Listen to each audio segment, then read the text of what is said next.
So apparently I've been making a video of myself talking and it wasn't even videotaping. So I'm going to act like we didn't talk about none of this and I'm going to do it again. So we have this understood. Cool. Let's go back here and we're going to take the derivative at the top, because remember our end-up goal is to say that the derivative of L's inverse is the inverse. So we're going to manipulate this to our own advantage. Remember that that we have this property of the inverse. So let's say the derivative of L inverse is equal to the derivative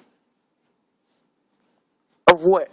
Well, the inside is equal to x, so we can just say that this derivative is equal to the derivative of x because it's just substitution. Like this is equivalent to this, so you could just replace it.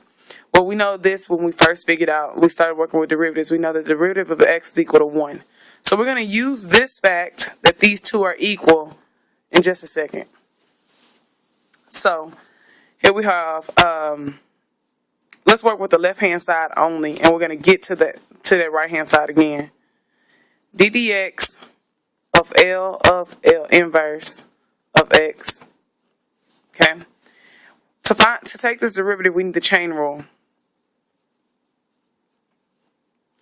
The chain rule says the only reason why we need chain rule is because we have two different functions. Remember, like this is a square function, this is a square root function. Okay, so there's two separate functions in the derivative. Using the chain rule, it says that you take the derivative of the inside and multiply it by the derivative of the outside. Okay, so the derivative of the inside can be written as this.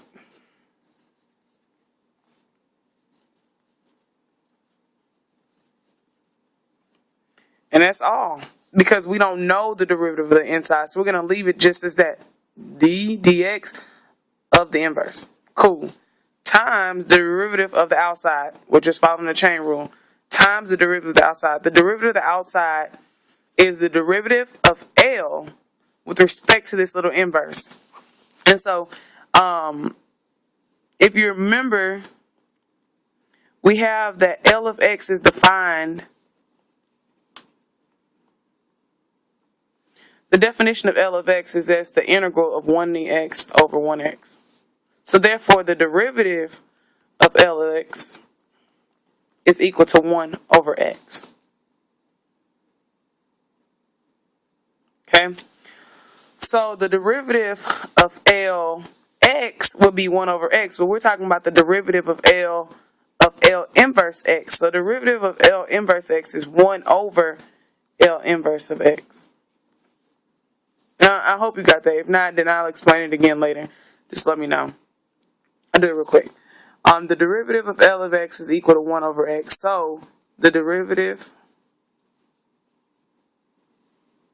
autofocus, of L inverse x, this thing just takes the place of this. It's actually 1 over this thing.